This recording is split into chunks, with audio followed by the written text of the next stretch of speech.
In this GAT Shield video, we'll be going over webhooks. A webhook is a way for one application to deliver data to another app in real time. GAT Shield offers webhook notifications for alert rules. This means that anytime an alert rule is triggered, the alert will be sent to the webhook URL that is added in the Shield configuration. At the moment, we support webhooks for Google Chat. To set up your webhook URL, navigate to Google Chat directly or the Gmail app and create a space.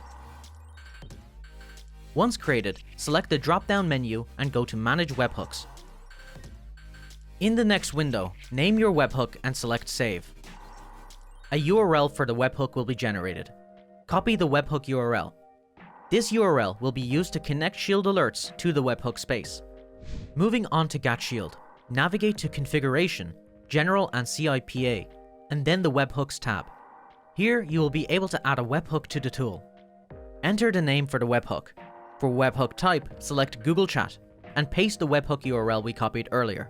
You can quickly test the URL by selecting Send Test Message. This should send a generated message to the URL where your webhook resides. Now click Save.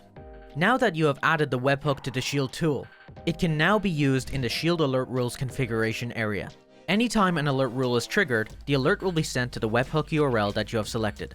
If this fails, then the alert will be sent to the recipient email by default.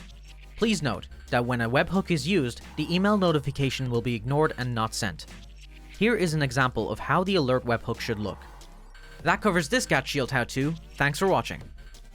If you enjoyed this GAT Labs video, please like and subscribe and ring the bell for regular updates.